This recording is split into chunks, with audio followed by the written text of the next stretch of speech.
పితా పుత్ర పవిత్రాత్మ నామమున ఆమెన్. క్రీస్తునాథుని యందు మిక్కిలి ప్రియ సహోదరి సహోదరులారా, ఈ వాక్య పరిచర్యకి మిమ్మందరినీ ప్రేమతో ఆహ్వానిస్తున్నాను. ప్రభునందు ప్రియులారా, దేవుడు మనకు అనుగ్రహించినటువంటి బైబిల్ గ్రంథములో అనేక గొప్ప వ్యక్తుల యొక్క ప్రార్థనలు లిఖించబడి ఉన్నాయి. విశ్వాసులంగా మనం ఏ విధంగా ప్రార్థన చేయాలి, ఏ రీతిగా ప్రార్థన చేస్తే దేవుడు మన మొరను ఆలకిస్తాడు అని మనం ఉదాహరణగా తీసుకోవడానికి ఎంతోమంది గొప్ప భక్తుల యొక్క, ప్రవక్తల యొక్క, దీర్ఘదర్శుల యొక్క, అపోస్తుల యొక్క ప్రార్థనలు ఈ బైబిల్ గ్రంథంలో లిఖించబడి ఉన్నాయి. అటువంటి గొప్ప ప్రార్థనా పరులలో ఒకరు అబ్రహాము. ప్రియులారా, విశ్వాసమనందు మనందరికీ కూడా తండ్రి ఆయన అబ్రహాము. ప్రియులారా, నాశనమవబోతున్నటువంటి సొదోము పట్టణము కొరకై, ఆ గొమొర్ర పట్టణము కొరకై ఆయన ప్రార్థన చేసిన విధానం మనందరికీ కూడా గొప్ప సుమాతృకగా ఉండాలి. ఆ యొక్క సొదోము గొమొర్రు పట్టణాల కొరకై దేవుని సన్నిధిలో ఆయన ఎంతగా మొర్రపెట్టి ప్రార్థన చేశాడు, ఏ విధంగా పట్టు విడవకుండా ప్రార్థన చేశాడు, దీనతతో ప్రార్థన చేశాడు, చివరి వరకు కూడా బ్రతిమలాడుకుంటూ ప్రార్థన చేశాడో మనందరికీ కూడా గొప్ప సుమాతృక, ఆదర్శవంతమైన ప్రార్థన. ప్రియులారా, అబ్రహాము సొదోము గొమొర్రు పట్టణాల కొరకై, సొదోము గొమొర్రు పట్టణాల రక్షణ కొరకై చేసిన ప్రార్థనను గురించి ఈనాటి వాక్యంలో ధ్యానం చేసుకోవటానికి ప్రయత్నము చేద్దాం. ఆదికాండము 18వ అధ్యాయము 27-28 వచనములు. అబ్రహాము దేవునితో, ప్రభువా, నేను బూడిద ప్రోగునే, మట్టి మనుష్యనే, అయినను తెగించి దేవరవారితో మాటలాడుచున్నాను. 5 తక్కువగా 50 మంది మంచివారున్నా మీరేమి చేయుదురు? 5 తక్కువగుటచ్చే సమస్త నగరము వల్లకాడు చేయుదురా అని అడిగాను. 45 ఉన్నను నేను దానిని నాశనము చేయనని దేవుడు చెప్పాను. ప్రియులారా, ఆదికాండము 18వ అధ్యాయం 1వ వచనంలో దేవుడు అబ్రహాముకు దర్శనమిచ్చాడు. ఆయన ఆ సమయంలో, ప్రియులారా, ఆదికాండం 18వ అధ్యాయం 1వ వచనం నుంచి మనం చదువుకుంటే, అబ్రహాము మమ్రే అనే ప్రాంతంలో సింధూర వృక్షము దగ్గర ఆయన గుడారపు వాకిట మధ్యాహ్న పూట నిలబడి ఉంటే దేవుడు ఆయన దగ్గరికి వచ్చాడు. ఎలాగా వచ్చాడు? 3 మనుషుల రూపంలో వచ్చాడు. వచ్చిన తర్వాత అబ్రహాం ఇచ్చిన ఆతిథ్యాన్ని, భోజనాన్ని స్వీకరించారు. స్వీకరించిన తర్వాత అబ్రహాముకు ఆశీర్వచనాలు పలికి, దీవెనలు పలికి, సారా గొడ్రాలు కానీ మరుసటి ఏడుని వచ్చేసరికి ఆమె పండంటి బిడ్డతో ఉంటుందని ఆశీర్వదించి వెళ్ళిపోయారు. ఎటు వెళ్ళిపోయారు ఈ 3 మనుషులు కూడా? సొదోము గొమొర్రు పట్టణం వైపు వెళ్ళారు. దేనికి వెళ్ళారు? అక్కడ జరుగుతున్న దౌష్ట్యాన్ని, పాపాన్ని చూచి ఆ గ్రామాన్ని నాశనము చేయడానికి, ఆ పట్టణాన్ని నాశనము చేయడానికి, లోతును తన కుటుంబాన్ని కాపాడటానికి అక్కడికి వెళ్ళారు. అయితే ఇక్కడ దేవుడు ఒకటి తలపోస్తున్నాడండి. ఏమిటి అంటే, నేను అబ్రహాముని ఎన్నుకున్నాను కదా, అతని జాతిని ఒక మహాజాతిగా తీర్చిదిద్దుతాం అనుకుంటున్నా కదా, మరి అటువంటి వ్యక్తితో నేను ఇప్పుడు చేయబోయేటువంటి ఈ వినాశనాన్ని గురించి చెప్పకుండా ఉండగలనా? చెబుతాను అనుకున్నాడు. అబ్రహాముతో ఆ సొదోము గొమొర్రు పట్టణం ఏ విధంగా పాపభూయిష్టమైపోయింది, దేవుని కృపకు దూరం అయిపోయింది, అత్యంత దాష్టికమైనటువంటి పాపముతో నిండిపోయింది. కాబట్టి నేను ఆ నగరాన్ని నాశనము చేయబోతున్నాను అని అబ్రహాముకు తెలియజేశాడు దేవుడైనటువంటి యెహోవా. ఆ సమయంలో ప్రియులారా, అబ్రహాము సొదోము పట్టణము కొరకై చేసినటువంటి ప్రార్థన మహా గొప్ప ప్రార్థన. ఆ ప్రార్థనలో మనకి అత్యంత వినయం కనబడుతుంది. ఆ ప్రార్థనలో మనకి ధైర్యం చేసి దేవుణ్ణి అడగటం కనబడుతుంది. ఆ ప్రార్థనలో మనకి పట్టుదల కనబడుతుంది. ఆ ప్రార్థనలో మనకి పట్టు విడవకుండా ప్రార్థన కనబడుతుంది. క్రైస్తవుడనేటువంటి వాడు అబ్రహాము సొదోము పట్టణము కొరకై చేసిన ప్రార్థనల ద్వారా చాలా గొప్ప సత్యాలు నేర్చుకోవచ్చు. దేవుడు వచ్చి, ఇదిగో ఈ యొక్క పట్టణాన్ని నాశనము చేయబోతున్నానని అబ్రహాముతో తెలియజేశాడు. ఆదికాండం 18వ అధ్యాయము 17వ వచనములో దేవుడు తనలో తాను ఇట్లు అనుకొనెను, నేను చేయదలుచుకున్న పని అబ్రహాముకు చెప్పకుండా కప్పిపుచ్చేదనా? ఏ పని? సొదోము పట్టణం యొక్క వినాశనాన్ని గురించి. చెప్పకుండా దాచిపెట్టాలా? లేదు, చెప్పాలి అనుకున్నాడు, చెప్పాడు. అప్పుడు అబ్రహాము దేవుని సన్నిధిలో ప్రార్థన చేయటం మొదలు పెడుతున్నాడు. తన కోసం కాదండి, సొదోము పట్టణము కొరకై. అబ్రహాము చేసిన ప్రార్థనలో అన్నిటికంటే మొదటిగా మనకు కనబడేది ఏమిటి అంటే, అత్యంత దీనాతి దీనంగా వినయంగా ప్రార్థన చేస్తాడు. ప్రియులారా, దేవుని సన్నిధిలో మనం ప్రార్థన చేసేటప్పుడు మనలో తప్పనిసరిగా ఉండాల్సింది ఏమిటి అంటే వినయము, దీనత. ఆయన సర్వశక్తిమంతుడు, సకలాన్ని కలిగినటువంటి వాడు, ఏమైనా చేయగలిగినటువంటి వాడు. సకలం తన ఆధీనములో ఉంది. ఆయన సన్నిధిలో ఉన్నప్పుడు మనం ఏ విధముగా ఉండాలి? యేసు ప్రభు ఒక చిన్న ఉపమానాన్ని చెప్తాడు. పరిసయ్యుడు, సుంకరి. పరిసయ్యుడు దేవుని సన్నిధికి వెళ్ళి ప్రగల్భాలు పలికాడు. సుంకరి గుండెలు బాదుకుంటూ దీనతతో ప్రార్థన చేశాడు. ముగింపుగా ప్రభు ఏమంటారంటే, దేవుని చేత నీతిమంతునిగా పరిగణించబడి ఇంటికి తిరిగి వెళ్ళినది ఈ సుంకరియే కానీ ఆ పరిసయ్యుడు కాదు అంటాడు. అబ్రహాము దేవుని సన్నిధిలో సొదోము పట్టణము కొరకై ప్రార్థన చేస్తున్నాడు. అయ్యా, ఆ పట్టణంలో 50 మంది ఉంటే మరి నువ్వు నీతిమంతుడివి కదా, ధర్మాత్ముడివి కదా, మరి ఆ పట్టణాన్ని ఆ 50 మంది నీతిమంతుల కొరకై కాపాడవా? ఆ 50 మంది ముఖం చూస్తేనే కానీ నువ్వు మరి వాళ్ళని విడిచిపెట్టవా? సరే, విడిచిపెడతా దేవుడు అన్నాడు. ఆ తరువాత అబ్రహాము ఏమంటున్నా, ఎంత దీనతతోటి ప్రార్థిస్తున్నాడు చూడండి. ఆదికాండం 18వ అధ్యాయం 27వ వచనములో అబ్రహాము, ప్రభువా, నేను బూడిద ప్రోగునే, మట్టి మనిషినే, అయినను తెగించి దేవరవారితో మాట్లాడుచున్నానయ్యా. 5 తక్కువ ఉంటే 50కి మరి మీరేం చేస్తారయ్యా? అబ్రహాము సొదోము కొరకై చేసిన ప్రార్థన మనందరికీ ఎందుకు సుమాతృకగా ఉండాలి అంటే, ఆదర్శముగా ఉండాలి అంటే, ఆ ప్రార్థనలో దీనత, తగ్గింపు, వినయం ఉంది దేవుని సన్నిధిలో. దేవుడు గర్వాత్మలను అణగదొక్కి దీనులను లేవనెత్తుతాడు, దీనుల యొక్క ప్రార్థనను ఆలకిస్తాడు. ప్రియ బిడ్డ, దేవుని సన్నిధికి వెళ్ళినప్పుడు మన గొప్పల కాదు మనం చూపించుకోవాల్సింది, మనం ఎంత దీనాత్మలమో దేవుని సన్నిధిలో చూపించాలి. దేవుడు అప్పుడు మెచ్చుకుంటాడు. మరియమాత చేసిన ప్రార్థన లూకాసు సువార్త 1వ అధ్యాయం 46వ వచనం నుంచి ప్రియులారా, ఆయన దీనులను లేవనెత్తి గర్వాత్మలను అణగదొక్కుతాడు. అబ్రహాము చేసిన ప్రార్థన అత్యంత దీనతతో కూడినట్టు ప్రార్థన ప్రియులారా. ఇదిగో కీర్తనల గ్రంథము 9వ అధ్యాయము, కీర్తనల గ్రంథం 95వ అధ్యాయం 6వ వచనములో, రండి మనము సాష్టాంగపడి దేవుని ఆరాధించుదాం, మన సృష్టికర్త అయిన దేవుని ముందు మోకరిల్లుదాం. దావీదు రాసిన కీర్తనలో ఏమంటున్నాడు? సాష్టాంగపడి దీనతతో మోకరిల్లి ప్రార్థన చేసుకుందాం దేవుడి సన్నిధిలో. మోకాళ్ళ ప్రార్థనలో దీనత ఉంటుంది ప్రియులారా. ఎందుకు శక్తివంతమైన ప్రార్థన మోకాళ్ళ ప్రార్థన? సాష్టాంగపడి ప్రార్థన చేయటం, సర్వాన్ని దేవునికి సమర్పించుకోవడం. యాకోబు పత్రిక 4వ అధ్యాయం 10వ వచనంలో, ప్రభువు ముందు మిమ్మల్ని మీరు తగ్గించుకోనండి,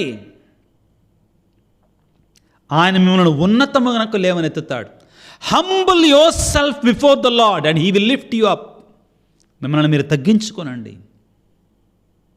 అబ్రహాము దేవుని సన్నిధిలో, అయ్యా నేను బూడిద పోగునే మట్టి మనిషినే, అయినా కానీ తెగించి ప్రార్థన చేస్తున్నానయ్యా. ఎంత గొప్ప ప్రార్థన ప్రియులారా. ఇదిగో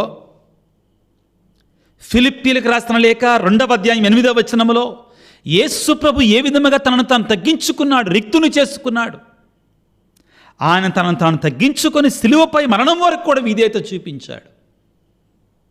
ప్రియులారా, అబ్రహాము సొదోము కొరకై చేసిన ప్రార్థనలో దీనత ఉంది, వినయం ఉంది, తగ్గింపు ఉంది. ఇది మొట్టమొదటి సుగుణం మనం నేర్చుకోవాల్సింది. ప్రార్థనలో మనం తగ్గింపు కలిగి ప్రార్థన చేయాలి. రెండవది, దేవుని దగ్గర మనం ధైర్యంగా ప్రార్థన చేయాలి. ఇక్కడ రెండింటి మధ్యలో వ్యత్యాసాన్ని చూడండి ప్రియులారా. గర్వంతో కాదు చేయాల్సిన దేవుని దగ్గర ప్రార్థన, ధైర్యంగా చెయ్యాలి. వినయానికి వ్యతిరేక పదం ఏంటంటే గర్వం అండి. దీనతకి వ్యతిరేక పదం ధైర్యం కాదండి. పిరికితనానికి వ్యతిరేక పదం ధైర్యం. దేవుడి దగ్గర పిరికి వాళ్ళగా ఉండనక్కర్లా, మనం ధైర్యంగా ఉండొచ్చు. ఒకవైపు దీనత తగ్గింపును చూపిస్తూనే ధైర్యంగా ఉండాలి. దేవుడు ఏంటి, ఎక్కడి నుంచి రావాలి మనకి ధైర్యం? ఆయన మన తండ్రి, మన సృష్టికర్త, మనం ఆయన బిడ్డలం. తండ్రి దగ్గర కాబట్టి ఇంకెక్కడ ఉంటాం మనం ధైర్యంగా? తండ్రి దగ్గర కాబట్టి ఇంకెక్కడ అడుగుతాం మనం ధైర్యంగా? కాబట్టే అబ్రహాముకు దేవుడు ఆ స్వేచ్ఛనిచ్చాడు. కాబట్టి అబ్రహాము దీనతతో చేస్తూనే ధైర్యంగా అడిగాడు. ఏమంటాడండి? ఆదికాండం 18వ అధ్యాయం 27వ వచనంలో, ప్రభు నేను బూడిద పోగునే మట్టి మనిషిని అయినను తెగించి దేవుని వారితో మాట్లాడుతున్నాడు. ధైర్యంగా అడుగుతున్నానయ్యా నేను.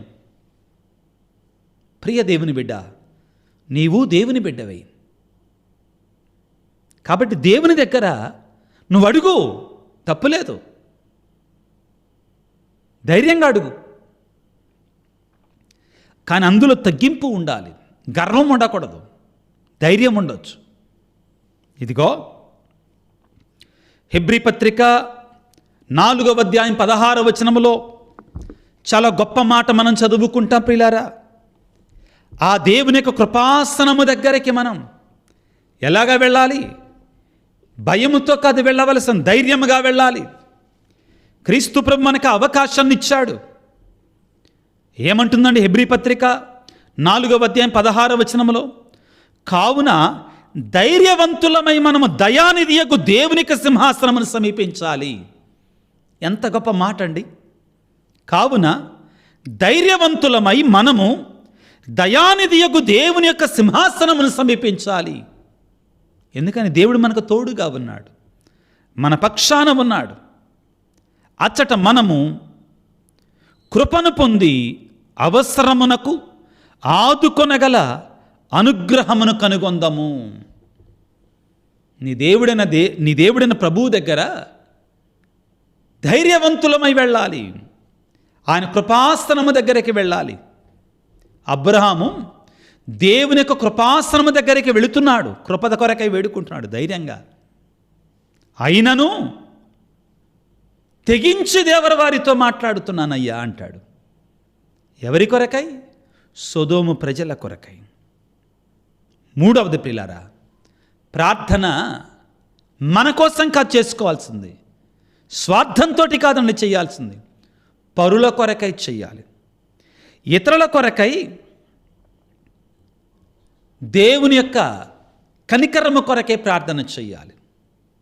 ఇదిగో ఆదికాండం 18వ అధ్యాయం 23-24 వచనాలలో ఏమని ఉంటుందండి? ఎవరి కోసమంట ప్రార్థన చేసేది? నీతిమంతులను దుష్టులతో పాటు నీవు నిజముగా నాశనము చేస్తావా? ఎవరి పక్షాన ప్రార్థిస్తున్నాడు? అయ్యా వాళ్ళందరూ పాడైపోయారు కాదంటల్లా, కానీ నీతిమంతులు ఉన్నారే, మరి వాళ్ళ పరిస్థితి ఏంటయ్యా? వాళ్ళ కొరకే ప్రార్థన చేస్తున్నాడు అబ్రహాం, తన కొరకు కాదు.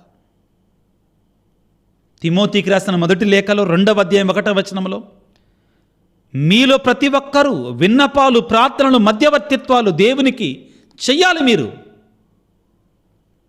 దేశ నాయకుల కొరకై, ఆత్మీయ గురువుల కొరకై మీరు చెయ్యాలి. నేను ఎప్పుడు చెప్తాను పిల్లారా, మనం ఇతరుల కొరకే ప్రార్థన చేస్తే ఆ దీవెన మనలో నుంచి వాళ్ళ దగ్గరికి వెళ్ళాలి. అబ్రహాము సొదొమ పట్టణం కొరకే ప్రార్థన చేస్తున్నాడు. యాకోబు పత్రిక 5వ అధ్యాయం 16వ వచనంలో, మీ స్వస్థత కొరకై ఒకరి కొరకై ఒకరు ప్రార్థన చేయండి.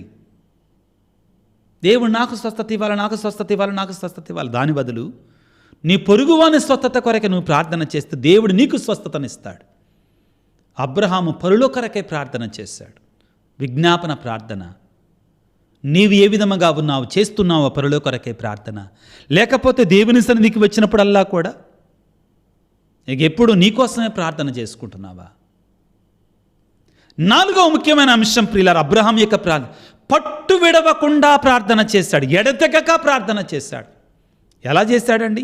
అయ్యా, ఆ పట్టణంలో 50 మంది మంచివాళ్ళు నన్ను కాపాడతావా? కాపాడతానన్నాడు దేవుడు. మరొక 5 తక్కువ ఉంటేనయ్యా కాపాడతానన్నాడు దేవుడు. ఇంకో 5 తక్కువ ఉంటేనయ్యా, 40 మందే ఉంటేనయ్యా కాపాడతానన్నాడు దేవుడు. అయ్యా, నేను మట్టి మనిషినయ్యా, ధూళిపోగునయ్యా, అయినా ధైర్యం చేసి అడుగుతున్నానయ్యా. అక్కడ 30 మందే ఉంటేనయ్యా, సరే కాపాడతాపో నీ కోసం. అయ్యా, ఒకవేళ మరి 20 మందే ఉంటే కాపాడతాపో అన్నాడు. అయ్యా, ఈ ఒక్కసారి అడుగుతున్నానయ్యా. అక్కడ 10 మందే ఉంటే మరి మంచివాళ్ళు, ఆ 10 మంది మంచి వాళ్ళ కోసం మరి కాపాడవా నగరాన్ని? సరే కాపాడతాపో. వాక్యాన్ని చదువుకుందాం. నవ్వొస్తుందండి అబ్రహాం చేసిన ప్రార్థన. కానీ అసలు పట్టుదల కలిగిన ప్రార్థన అండి. ఆదికాండం 18వ అధ్యాయం 32వ వచనంలో, తరువాత అబ్రహాము అయ్యా దేవుడితో అన్నాడు, తాము కోపపడకున్నా ఇంకొక్కసారి మాత్రం మాట్లాడతానయ్యా. కదా అబ్రహాం ప్రార్థన. చిన్నపిల్లోళ్ళలాగా ప్రార్థన చేస్తున్నాడు, పట్టు విడవకుండా ప్రార్థన చేస్తున్నాడు.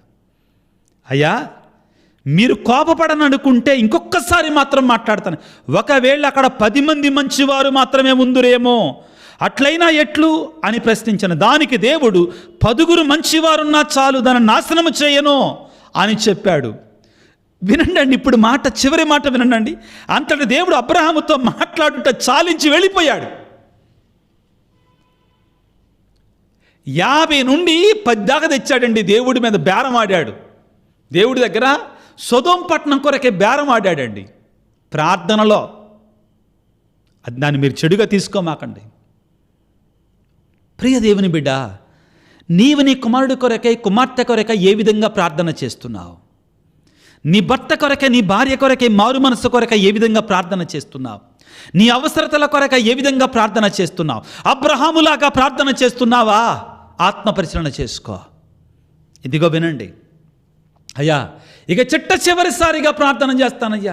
ఒకవేళ ఆ గ్రామంలో, ఆ సొదొమ పట్టణంలో 10 మంది మంచోళ్ళు ఉంటే ఆ 10 మంది కోసం ఆ నగరాన్ని కాపాడవా? ఏం చేస్తావు అప్పుడు? సరే 10 మంది ఉన్నా కానీ కాపాడుతానన్నాడు. వెంటనే దేవుడు ఏం చెప్పాడంటే, ఇక దేవుడు అబ్రహాముతో మాట్లాడటం ఆపేసి ఇక వెళ్ళిపోయాడు కనపడకుండా. ఎందుకని? ఈ అబ్రహాముతో ఉంటే ఈసారి 5 అంటాడు, ఈసారి 1 అంటాడు అని తెలుసు దేవుడికి. ప్రియ దేవుని బిడ్డ, అబ్రహాము పట్టు విడవకుండా చేసిన ప్రార్థన. ప్రియులకు దేవుని బిడ్డలారా, ఇదిగో ఈనాడు మనం ఒకవేళ సొదొమ పట్టణం యొక్క చరిత్రను చూస్తే, దేవుడు సొదొమ పట్టణాన్ని అగ్నిగంధకముతో నామరూపాలు లేకుండా చేశాడు. కాదంటల్లా. మీరు అడగొచ్చు నన్ను, మరి ఫాదర్ గారండి, దేవుడు అబ్రహాము యొక్క ప్రార్థన వినలేదు కదండి? నో, వినలేదని ఎవరన్నారు? దేవుడు అబ్రహాముకి ఇచ్చిన మాట ఏంటంటే 10 మంది ఉంటే చాలు, పట్టణాన్ని నాశనం చేయనన్నాడు. అవునా కాదా? కానీ 10 మంది లేరు అక్కడ. 10 మంది కూడా లేరండి పట్టణం మొత్తం మీద. అందరూ కూడా చెడిపోయారు. లోతు తన కుటుంబం ఆ 5 మాత్రమే. లోతు, తన భార్య, తన కుమారుడు, తన కూతుర్లు 2. ప్రియులకు దేవుని బిడ్డలారా, ఈనాడు ముఖ్యమైన అంశం ఏమిటి అంటే, దేవుని సన్నిధిలో ఏ విధముగా ప్రార్థన చేయాలి? అబ్రహాములాగా ప్రార్థన చేసి చివరికి దేవుని చిత్తానికి విడిచిపెట్టాలి. ఇక్కడ మనం గమనించాల్సింది ఏమిటి అంటే ప్రియులారా, దేవుడు ఈ సొదొమ పట్టణాన్ని ప్రపంచానికి ఒక సుమాతృకగా చూపిస్తున్నాడు. ఏంటి? ఇదిగో మీరు దారుణమైన పాపానికి విడిగడితే ఇలా జరుగుద్ది అనే హెచ్చరికగా ఉంచుతున్నాడు. అబ్రహాము చేసిన ప్రార్థనలో ఎటువంటి లోపం లేదు. చివరిసారిగా అబ్రహాం అడిగింది 10 మంది ఉంటే కాపాడతారయ్యా అని అడిగాడు. కాపాడతానన్నాడు. కానీ 10 మంది లేరే. ప్రియదేవుని బిడ్డ, ఈ రోజున ప్రభు అయిన క్రీస్తుని వేడుకుందాం. మనము కూడా అబ్రహాము వలె ప్రియులకు దేవుని బిడ్డల దేవుని సన్నిధిలో దీనత కలిగి ప్రార్థించే వారముగా ఉండటానికి, వినయముతో ప్రార్థించే వారముగా ఉండటానికి, రెండవది ధైర్యముగా ప్రార్థన చేసేటువంటి వారముగా ఉండటానికి, మూడవది ఇతరుల కొరకై, మన కొరకు కాదండి, ఇతరుల కొరకే ప్రార్థన చేసేటువంటి వారముగా, నాలుగవది నిరంతరం ఎడతెగక ప్రార్థన చేసేటువంటి వారముగా ఉండటానికి, చివరిగా దేవుని సంకల్పము కొరకై ప్రార్థన చేసేటువంటి వారముగా ఉండటం. దేవుడు వెళ్ళిపోయాడు. అబ్రహాము కూడా నేను చేయాల్సింది నేను చేశాను, ఆ పట్టణము కొరకై నేను చేయాల్సింది చేశాను, ఇక దేవుని చిత్తం. గగ్గోలు పెట్టల అబ్రహాం, అయ్యో నా ప్రార్థన వినలా దేవుడు అని అనలేదు అబ్రహాము. దేవుని చిత్తానికి లోబడ్డాడు. అబ్రహాము చేసిన ప్రార్థన కారణంగా లోతు తన కుటుంబం కాపాడబడింది, లోతు తన వంశం కాపాడబడింది. భార్య వెనక్కి తిరిగి చూసింది, దాన్ని ఎవరేం చేయలేరు. దేవుని యొక్క మాటను ధిక్కరించింది. ప్రియ దేవుని బిడ్డ, ప్రభువుని వేడుకుందాం. అబ్రహాము వలె మనం కూడా ప్రార్థించే వారముగా, దీనత కలిగి ప్రార్థించే వారముగా, పరుల కొరకే ప్రార్థించే వారముగా, దేవుని యొక్క కృపాసనము దగ్గరికి ధైర్యముతో వెళ్ళి ప్రార్థించే వారముగా, నిరంతరం ఎడతెగక ప్రార్థించే వారముగా, చివరికి దేవుని చిత్తం నెరవేర్చులాగున ప్రార్థించే వారముగా, అబ్రహాము యొక్క ప్రార్థనా విధానం మనం నేర్చుకునేలాగున అందుకు కావాల్సిన శక్తిని మనకు దయచేయమని తల వంచి ప్రార్థించుకుందాం. సర్వశక్తిమంతుడా, సర్వోన్నతుడా, ప్రేమామయుడా, మీకు స్తోత్రాలు, వందనాలు. ఈనాడు అబ్రహాము విశ్వాసమునందు తండ్రి నాశనం అవ్వబోతున్నటువంటి సొదొమ గొమొర్రా పట్టణాల కొరకై ఎంతో దీనతతోటి ప్రార్థన చేశాడయ్యా. ఈ ప్రార్థన మాకందరికీ గొప్ప సుమాతృకగా నిలబడుతుంది, ఆదర్శంగా నిలబడుతుంది.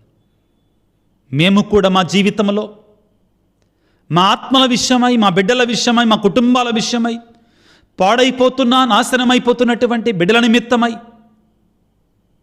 నీ సన్నిధిలో దీనత కలిగి ప్రార్థించటానికి, పట్టువిడవకుండా ప్రార్థించటానికి, నీ కృపాసనము దగ్గరికి ధైర్యముగా వచ్చి ప్రార్థన చేయడానికి, ఇదిగో ప్రభువా, ముఖ్యంగా నీ సన్నిధిలో ప్రభు పరుల కొరకై విజ్ఞాపన ప్రార్థనలు చేయడానికి, ప్రభువా నీ చిత్తము నెరవేరులాగిన ప్రార్థన చేయడానికి కాల్సిన శక్తిని మాకు ఇవ్వండి. అబ్రహాము ప్రార్థన మాకు సుమాత్రగా ఉండేలాగా చేయండి. ప్రభువా, ఈ ఆధునిక ప్రపంచంలో ఎంతోమంది బిడ్డలు ప్రార్థన లేనటువంటి జీవితాన్ని జీవిస్తున్నారని, నువ్వు లేనటువంటి జీవితాన్ని బ్రతుకుతున్నారయ్యా. ఎంతోమంది జీవితాలు సొదొమ పట్టణంలాగా మారిపోతున్నాయి తండ్రి. నీ కనికరాన్ని చూపించండి, మారు మనసును దయచేయండి ప్రభుగా, హృదయ పరివర్తన అనుగ్రహించండి నా తండ్రి. నీ బిడ్డలు చేస్తున్న ప్రార్థనలకు ప్రభువా మీరు చెవియొగ్గండి నాయన. ఈనాడు ప్రభువా, గురువులు, మఠవాసులు ఎవరైతే క్యాన్సర్ వ్యాధితో, ఇతర వ్యాధులతో బాధపడుతూ ప్రార్థించమని అడిగారో, నేను ప్రార్థిస్తానని చెప్పాను, వారందరి కొరకే ప్రార్థిస్తున్నాను. ఎవరైతే విశ్వాసులు నన్ను వ్యక్తిగతంగా ప్రార్థించమని అడుగుతున్నారో, ఈ వీడియో కింద మెసేజ్లు పెట్టి ప్రార్థించమని వేడుకుంటున్నారో, వారందరి కొరకే ప్రార్థిస్తున్నాను తండ్రి. వారిని దీవించండి, ఆశీర్వదించండి ప్రభువా. ఎంతోమంది బిడ్డలు భయంకరమైన వేదనలతో, వివిధ రకాలుగా ఆత్మీయమైన వేదనలు, కొంతమంది ఆర్థికపరమైన వేదనలు, శారీరకమైన వేదనలతో ఎంతోమంది బిడ్డలు ఉన్నారు నాయన. వారందరిని దీవించండి నా తండ్రి, ఆశీర్వదించండి. నీ ప్రేమ, నీ కనికరం, నీ కృపను ప్రభువా, అంతమంది పాడు పని చేస్తున్నా కానీ లోతు కుటుంబం నీతివంతంగా జీవించింది కాబట్టి ఆ కుటుంబాన్ని కాపాడినట్లుగా నీ బిడ్డలను కాపాడండి నాయన, ఆశీర్వదించండి. మా పాపాలను మన్నించండి నాయన, నీ శిలువ రక్తముతో శుద్ధి చేయండి ప్రభువా. ఈనాడు ఈ వాక్య పరిచయలో పాల్గొంటున్నటువంటి నీ బిడ్డలందరినీ దీవించి ఆశీర్వదించమని, అనారోగ్యంతో బాధపడుతున్న బిడ్డలు స్వస్థపరచమని, కుటుంబంలో భార్యాభర్తల మధ్యలో సఖ్యత, పిల్లలు తల్లిదండ్రుల మధ్యలో సఖ్యతను ఏర్పాటు చేయండి నాయన. వివిధ అవసరాలతో ఫాదర్ మా కోసం ప్రార్థించండి అయ్యా అని వేడుకుంటున్నట్టు వాళ్ళందరి కొరకే క్షణంలో ప్రార్థిస్తున్నాను. ఈ యొక్క యూట్యూబ్ పరిచర్య ముందుకు సాగటం కొరకై ఆర్థికంగా సహాయం చేస్తున్న బిడ్డలందరి కొరకే ప్రార్థిస్తున్నాను తండ్రి. మా నాథుడైన క్రీస్తు ద్వారా వేడుకొనుచున్నాము తండ్రి, ఆమెన్.